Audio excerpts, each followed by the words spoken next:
So today's talk is going to be about how you connect with your message and articulate it in a way that it is understood. I'll be talking to you about how you bring your message to life. What is your message? So as far as I'm concerned, your message is the articulation of the person that you are. A little bit of a personal story on my part. A number of years ago, I was asked to do the very thing I'm doing now. Stand up and present something in front of an audience at a particular graduating ceremony as the guest speaker. And I'd never done anything like that before.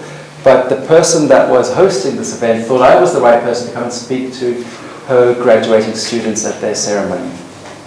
Something in me said yes, and then afterwards went kicking and screaming, why, are you crazy? You can't do stuff like that. Because up until that point in time, my greatest fear in life was to do the very thing I'm doing now.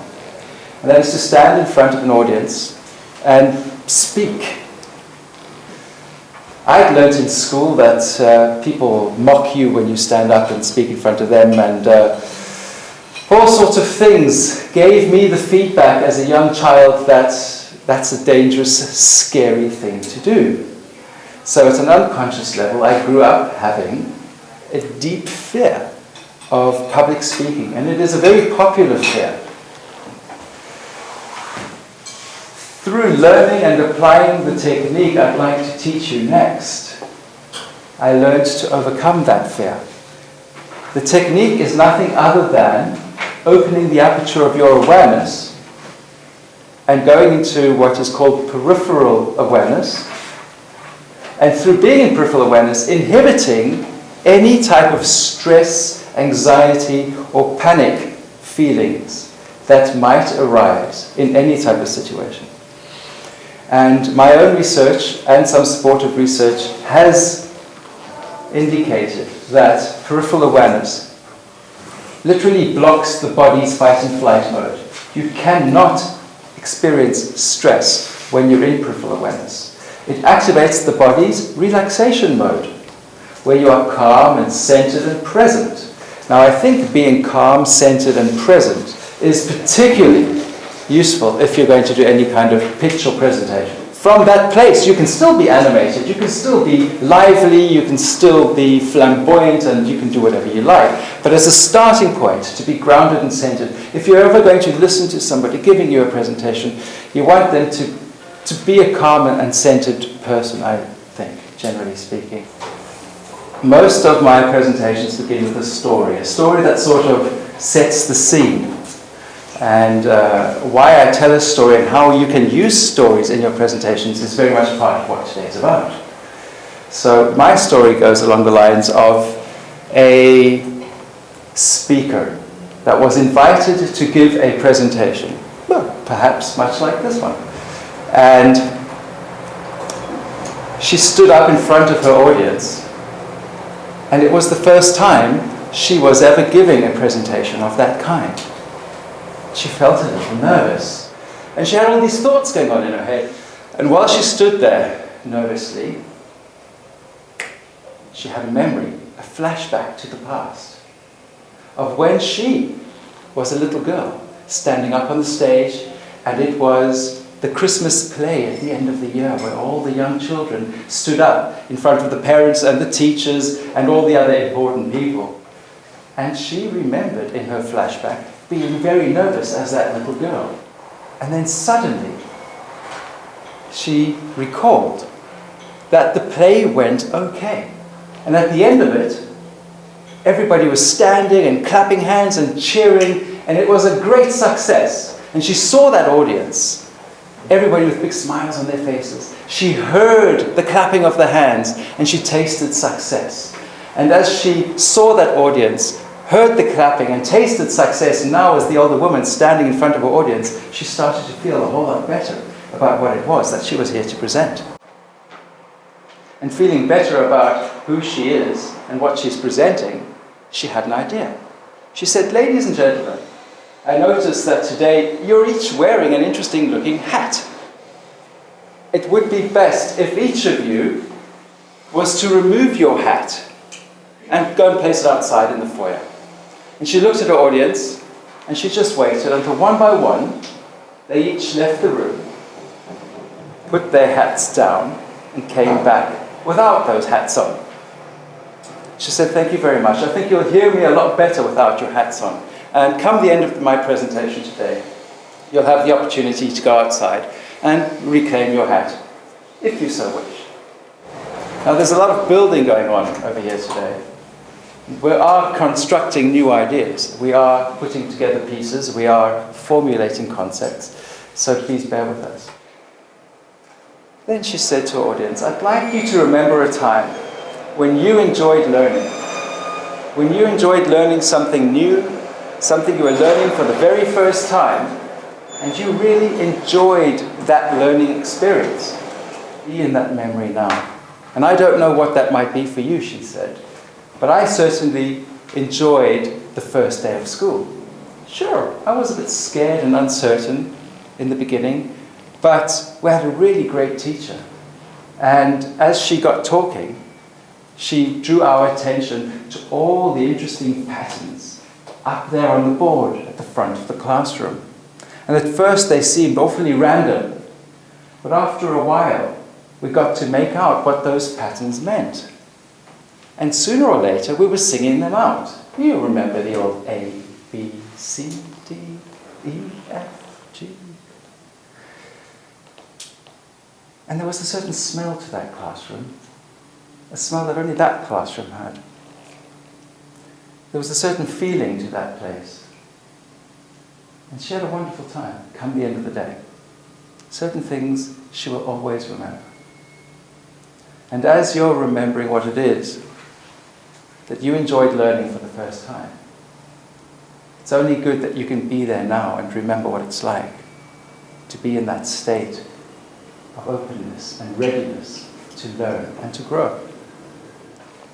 I'd like to suggest that if you're ever going to prepare a presentation of any kind, and you want it to be compelling, you want the people to understand where you're coming from. So the starting point, a usual starting point, is giving them the big picture. And the big picture is your vision.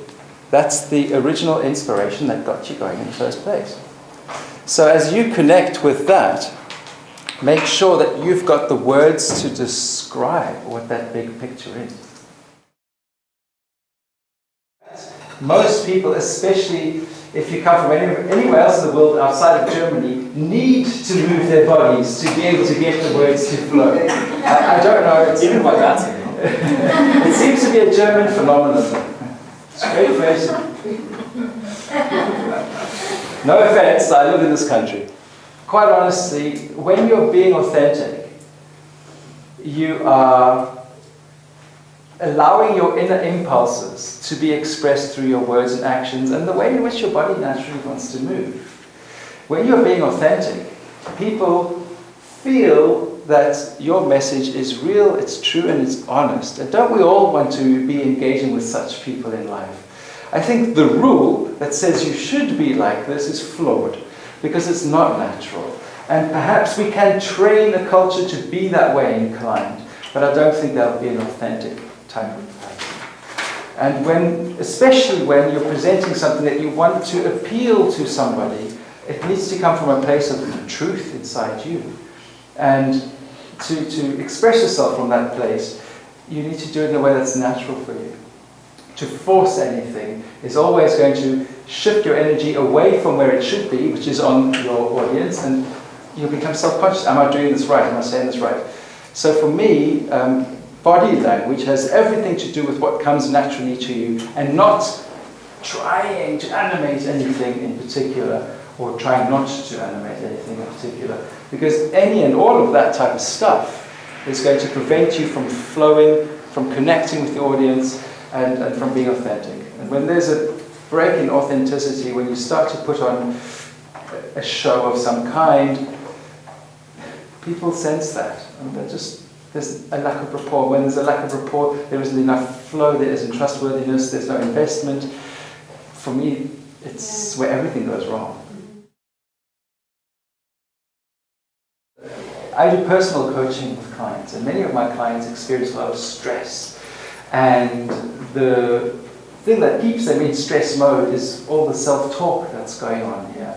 And they have insomnia at night, they have all the mental dialogue going on at work, they can't perform optimally because of it. And what do I do to teach them to get out of that busy mind and be more present in their body? Peripheral awareness. When you do that, you notice, especially through some practice on a regular basis, that the mind quietens and that you're more present in the body. And speak from the stomach. Feel your body and speak from this place that is embodied. There are breathing exercises that work wonderfully, but if you pause in the middle of your presentation, start doing one of your Qigong breathing exercises, people might start to wonder what's going on here. The reason why I've chosen peripheral awareness as the optimal approach in this type of a setting is because you can do it without anybody knowing that you're doing it. And in fact, we all do it when we are in, when you're watching a beautiful sunset, uninterrupted, just the sounds of nature around you, and it's that sunset, and you're gazing at it, but you're not locked in on it. It's a soft, gentle admiration of the wonder of this beautiful natural scene. You're in peripheral awareness when that's happening. So what we're doing is we're establishing that very natural mode in a context like this where we could do with it, where it could really be helpful to us.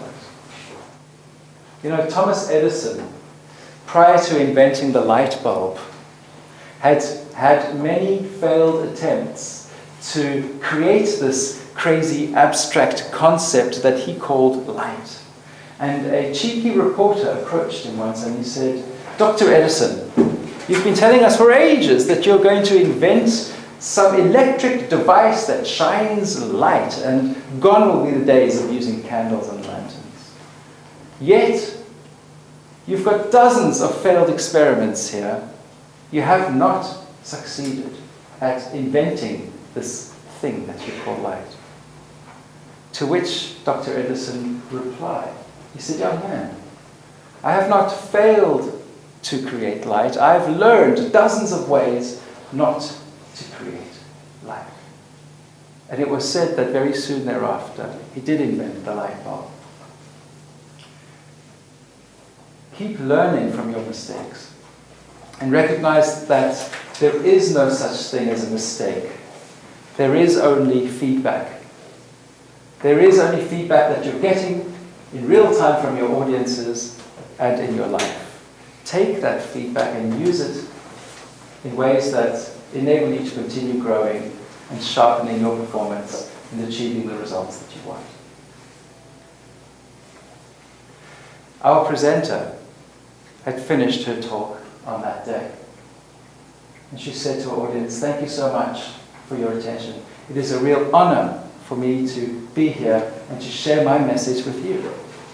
So when you're good and ready, I'll invite you to get up and step outside again and reclaim your hat. But when you put that hat back on, I'd just like you to remember that it's just a hat and you're much more than that."